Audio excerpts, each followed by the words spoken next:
Hello and welcome to my channel. मैं हूं निधि पांडे और मैं आपको ये गणित प्रकाश की सीरीज कंटिन्यू करा रही हूँ, जिसके एक्सरसाइज फर्स्ट ऑलरेडी हम डन कर चुके हैं और एक्सरसाइज 2 का भी 2.4 हम डन कर चुके हैं। नेक्स्ट आज से हम कंटिन्यू करेंगे 2.5। 2.5 में हम पढ़ेंगे एंगल एंड वर्टेक्स के बारे में। तो बच्चों, एंगल क्या होते हैं? जब कोई कॉमन क्या होता है, कोई हमने रे होते हैं कॉमन पॉइंट से, जब दो रे मिलकर बनती हैं, दो रे, तो उसे हम एंगल बोलते हैं। मतलब कि एंगल क्या होता है, आपको मैंने रे बताया। रे क्या होता है? जिसका कोई एक एंड पॉइंट होता है। ठीक है, ये रे होती है। अब जब ये दो रे एक कॉमन पॉइंट से मिलकर, टू रे एक कॉमन पॉइंट से मिलकर बनते हैं, उसे हम एंगल बोलते हैं। बच्चों, क्या बोलते हैं? एंगल। तो एंगल क्या होता है? An angle is a formed by two rays having a common starting point. मतलब कि टू रेस से एक कॉमन स्टार्टिंग पॉइंट से जब दो पॉइंट से होकर के टू रेस जारी होती हैं, टू रेस फॉर्म हो रही होती हैं, तो उसे हम एंगल कहते हैं। तो an angle is formed by two rays having a common starting point. अब यहाँ पर इस फिगर में क्या बता रहे हैं कि हेयर इज एन एंगल। यहाँ पर एक एंगल बना हुआ है फॉर्म्ड बाय रेस। किस रे से? B and D and D and E. B D B B E, यानी कि ई इसका क्या है? कॉमन पॉइंट है। ठीक है, यानी कि दो रे हैं, एक तो है बी डी, ये एक रे है, और एक रे है बी ई, ये एक रे है, और इसका कॉमन पॉइंट क्या है बच्चों? बी है। B is a common point. The point B is called vertex. अब ये जो बच्चों पॉइंट बी है ना, इसे हम बोलते हैं वर्टेक्स। बच्चों, इसको हम बोलते हैं वर्टेक्स। तो ये जो एंगल जहां से फॉर्म्ड होता है, इसे हम वर्टेक्स बोलते हैं। इसके रोटेशन को, यानी कि एंगल जो फॉर्म्ड होता है उसमें कितना रोटेशन आ रहा है, उसे हम वर्टेक्स बोलते हैं। और ये जो रे होती है, टू रेज, इन्हें हम आर्म बोलते हैं। बच्चों, क्या बोलते हैं? आर्म। यानी वन आर्म ये है और एक आर्म ये है। We can simply use the vertex and say that is the angle B. To be clear, we use point on each of the arm together with a vertex to name of the angle. In case, अब क्या बोला है? इनको हम angle को नाम दे देते हैं। कैसे नाम दे सकते हैं? एक तो हमारा एंगल हो जाएगा एंगल डी बी ई, और एक एंगल हो जाएगा ई बी डी। यानी एक एंगल हो जाएगा डी बी ई और एक एंगल हो जाएगा ई बी डी। इस बात का ध्यान रखिएगा कि जो कॉमन होता है वर्टेक्स, उसको हम हमेशा बीच में रखते हैं। यानी कि ये एंगल बी, यहाँ से ये बी कॉमन पॉइंट होता है, इसलिए हमेशा इसको मिड में ही रखा जाता है।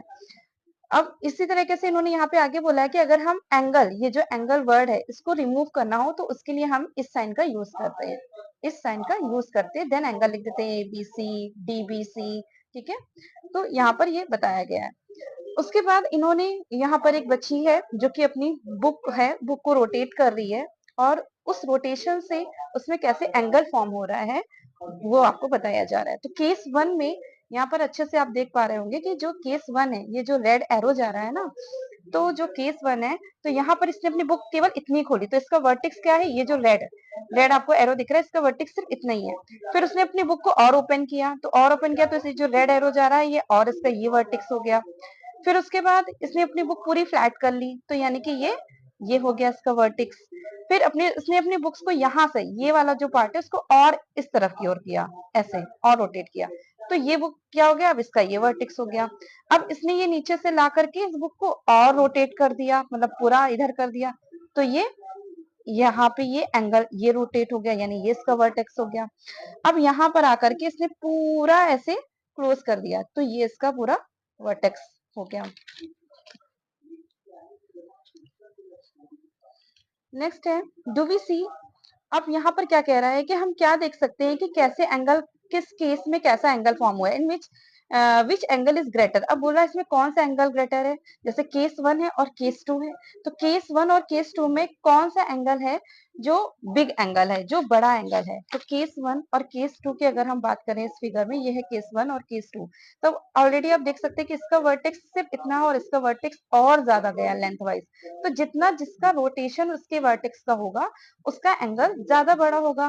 तो यानी कि ये जो केस टू है वो बिग है रेदर देन केस वन के। तो अब सेम यहाँ पे बोला गया है कि केस टू और केस थ्री में किसका ज्यादा सबसे बड़ा एंगल है, सबसे ज्यादा कौन कवर कर रहा है, किसका रोटेशन सबसे ज्यादा हो रहा है?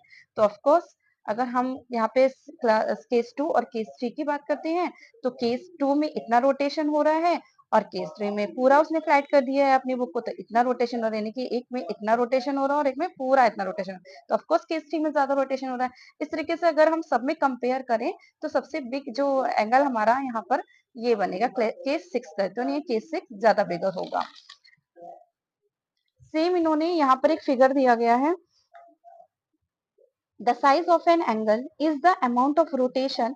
अब साइज यानी कि एंगल का साइज डिपेंड करता है उसके रोटेशन पे, कि कितना हम उसको टर्न करते हैं, जितना हमें नीड होता है, जितना हमें वर्टेक्स होता है, उसको जितना हम मूव करते हैं the first ray to the second रे, मतलब कितना हम उसको यहाँ से ऐसे मूव करते हैं उस पर डिपेंड करता है। ये होता है वर्टेक्स, ये होती है इसकी फाइनल पोजिशन ऑफ रे, ये अमाउंट होता है साइज ऑफ एंगल का कि कितना उसने रोटेट किया है एंगल, और ये होती है उसकी इनिशियल पोजीशन ऑफ द रे। तो यानी कि एक यहाँ से इनिशियल पोजीशन है और यहाँ से एक और एक कॉमन पॉइंट से एक रे और गई है, यहाँ से आप कितना उसका जो रे है वो कितना ज्यादा टर्न हो रहा है, यानी कि जो वर्टेक्स का रोटेशन है वो कितना ज्यादा टर्न हो रहा है, कितना ज्यादा रोटेट हो रहा है, वो उसका एंगल का अमाउंट बताता है कि कितना हो रहा है, कि उसका साइज बताता है एंगल का। फिर जैसे यहाँ पर आपको दो एग्जाम्पल दिए गए, एक तो कंपस का दिया गया है और एक सीजर का दिया गया है। तो सीजर में भी आपको यही बोला कि इसकी 2 ब्लेड होती है, अगर हमें किसी पेपर को कट करना है या किसी चीज को कट करना है तो हमें सीजर का ऐसे ब्लेड को ओपन करना होगा, तो जितना ओपन करने में कितना टर्न हुआ था, अगर ओपन करने में इतना टर्न हुआ तो ये इसका वर्टेक्स होगा। नेक्स्ट बोला है कि इन पिक्चर्स में आपको देखना है कि कितने उसके आर्म हैं और कितने वर्टेक्स हैं। तो यहाँ पर अगर आप इस पिक्चर को ध्यान से देखें तो ये देखिए, ये है पिक्चर, तो ये इसका एक तो हम ऐसे देख लेंगे, ये हो गया, एक हम यहाँ पे देख लेंगे कि यहाँ पर ये आर्म है और ये इसका वर्टेक्स हो गया, ये इसका वर्टेक्स और ये दो आर्म हो गई, ये एक आर्म ये और ये वर्टेक्स।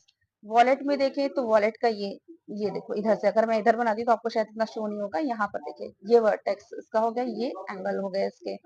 यहाँ पर देखिए स्टेपलर में, तो यहाँ पे दो रे हैं, कॉमन पॉइंट है और ये इसका वर्टेक्स हो गया। यहाँ पर अगर हम बात करें इस बॉक्स की तो यहाँ पर ये एक रे है, यानी कि इसके आर्म है, एक ये आर्म है और ये इसका वर्टेक्स हो गया। बॉक्स की बात करें तो एक ये आर्म है और एक ये आर्म है और ये इसका वर्टेक्स हो गया। अब फिगर इट आउट में बोल रहा है can you find the angle, यहाँ पर आपको इस पिक्चर में एंगल फाइंड करना है, ड्रॉ करना है रेस को और one angle and name of the vertex of the angle और वर्टेक्स का नाम हमको देना है। तो ऑलरेडी यहाँ पर एक एंगल आपको गिवन है साइकिल में, जो आपको बाइसिकल दिख रही है इसमें, तो यहाँ पर हम ऑलरेडी बता सकते हैं कि एक तो एंगल यहाँ पर क्या बन रहा है, इसका कॉमन पॉइंट हो गया डी। अब यहाँ से अगर हम इसका नाम दे सकते हैं तो हम इसको नाम दे सकते हैं कि जो इसके 2 आर्म है, एक तो आर्म हो गई डी बी और एक आर्म हम डी ए, ये दो हम आर्म ले सकते हैं और इसका वर्टेक्स डी ले सकते हैं, या फिर हम ये इस एंगल को भी ले सकते हैं कि एक हम ले लेंगे जो इसका लाइन होगी 2 लाइन, तो एक हो जाएगी डीसी लाइन और ये जो एक लाइन हो जाएगी डीबी लाइन, ये लाइन हो जाएगी। और अगर हम इसका वर्टेक्स लेना तो वर्टेक्स डी है, कॉमन है, तो इसका ये जो वर्टेक्स है ये डी है, ये कॉमन हो जाएगा वर्टेक्स। तो इसमें इस तरीके से हम रिप्रेजेंट कर सकते हैं। इस फिगर की बात करें तो यहाँ से हम एक लाइन ये ले लेते हैं और एक लाइन ये ले लेते हैं, यानी हम इसको ए बी सी मान लेते हैं। तो एक तो हमको ए बी मिल गई आर्म, एक हमको बी सी मिल गई आर्म, और जो इसका हमें वर्टेक्स है वो है बी, तो बी इसका वर्टेक्स हो गया। तो इससे हमें एंगल मिल गया ए बी सी, ऐसे भी आप लिख सकते हो angle A B C. Next एक आपको लेटर दिया गया है जिसमें अगर हमें एंगल फाइंड और आर्म फाइंड या वर्टेक्स फाइंड करना हो तो हम एक ले लेते हैं ये और ये, यानी कि 2 आर्म हो गई जिससे हम ए बी सी और ये हमारा वर्टेक्स हो गया। यहाँ पर अगर हम बात करें तो हम ये ले लेते हैं, ये भी फॉर्म हो सकता है ए बी सी, यानी कि 2 लाइन हो गई और एक वर्टेक्स हो गया, 2 आर्म और एक वर्टेक्स। अब क्वेश्चन नंबर 2 की बात करें तो कह रहा है draw and label an angle with arm S T और S R, arm S T और एस आर। अब देखिए एस कॉमन पॉइंट है दोनों में, तो कॉमन पॉइंट एक्स, ठीक है। यहाँ से हम ड्रॉ करेंगे एक आर्म और यहाँ से सेकंड आर्म, तो इसको हम दे देते हैं टी और इसका नेमिंग कर देते हैं आर, तो हो गया एक एस टी और एक एस आर, यह हमारा एक ड्रॉ हो गया एंगल। नेक्स्ट है अब इसे हम एंगल के फॉर्म में अगर हमें लिखने को बोलेगा तो हम ऐसे लिख सकते हैं एंगल TSR या फिर एंगल RST। अब है explain why angle APC can not be labelled as angle P, कि एंगल APC को हम एंगल P से क्यों नहीं लेबल्ड या डिनोट कर सकते हैं।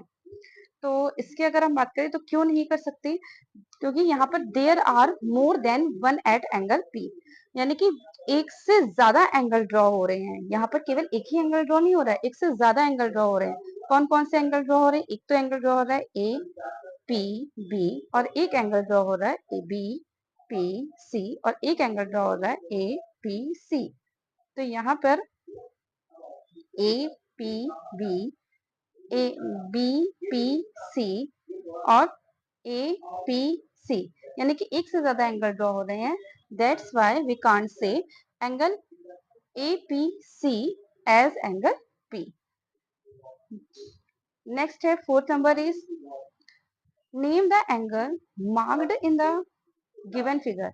अब इन एंगल को हमें सबके नाम गिवन करने हैं, ठीक है, सबके मार्क गिवन करने हैं। कैसे गिवन करेंगे? तो ये एक एंगल है, कैसे एंगल है देखो, एक तो एंगल बनेगा PTR, एंगल क्या बनेगा? PTR। और इसको हम किस फॉर्म में भी लिख सकते हैं? RTP, किस फॉर्म में लिख सकते हैं? RTP। एक तो ये हो गया। नेक्स्ट हम क्या कर सकते हैं? इसमें एक और एंगल देख रहे हैं, क्या है? एंगल QTR और इसको हम कैसे भी लिख सकते हैं? Angle RTQ। तो ये क्वेश्चन इस तरीके से होगा। नेक्स्ट है question number 5, mark any 3 points, यानी कि हमें 3 पॉइंट्स को मार्क करना है। कर लिया भाई। उसके बाद क्या है? On your paper. और उसके बाद क्या है? Not on one line, one line पे नहीं होने चाहिए, जो कि ठीक है हम इस तरीके से ड्रॉ कर लिया। Level ABC, draw the positional line. अब इनकी पोजिशनल लाइन हमने ड्रॉ कर ली है।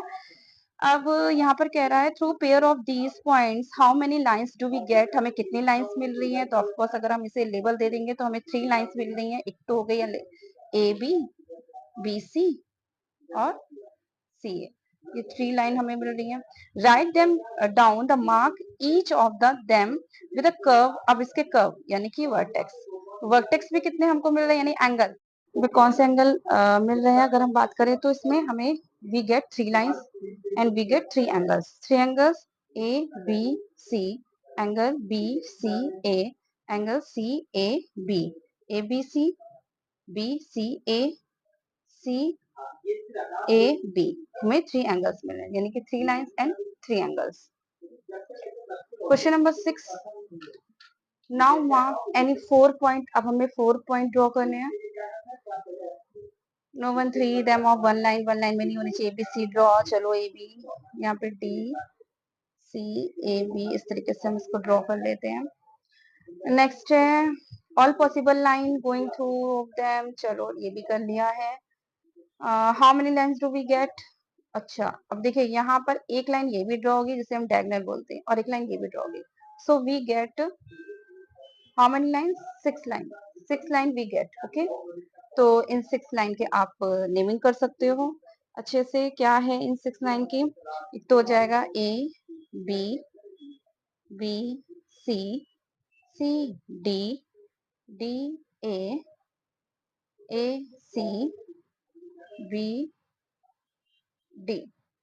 ये हमें 6 लाइन मिलती है साथ में, क्योंकि ये भी है ना, ये भी लाइन में काउंट हो जाएगा। और उसके बाद अब ये कह रहा है write them all the down of the March curve.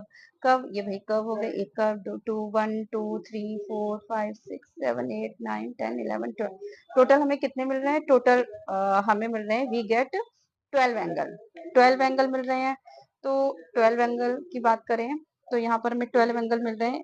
DAC, एक एंगल ये हो गया DAC। नेक्स्ट है एंगल DCA, ये भी एक एंगल है। तो इस तरीके से हमें टोटल 12 एंगल मिल जाएंगे। तो we get 12 angle BCD, angle CDA, angle DAB, angle ACB, angle DBC, angle DBA, इस तरीके से अगर हम फाइंड आउट करेंगे और क्लियर तरीके से इनको शो करेंगे तो हमें टोटल 12 एंगल मिल जाएंगे। तो यहाँ पर हमें कैसे मिलेंगे? 12 angle formed like this type, यानी कि एंगल डी ए सी, फिर D C A B C B A, like इस तरीके से 12 एंगल मिल जाएंगे। वी गेट 6 लाइंस और 6 लाइन मिलेंगी हमें। सो हमने ये 2.5 कंप्लीट कर ली है। नेक्स्ट हम 2.6 करेंगे और चैप्टर फर्स्ट हमने कंप्लीट कर लिया है। चैप्टर 2 के हमने 2.5 तक कंप्लीट कर लिए हैं। So thank you for joining this channel.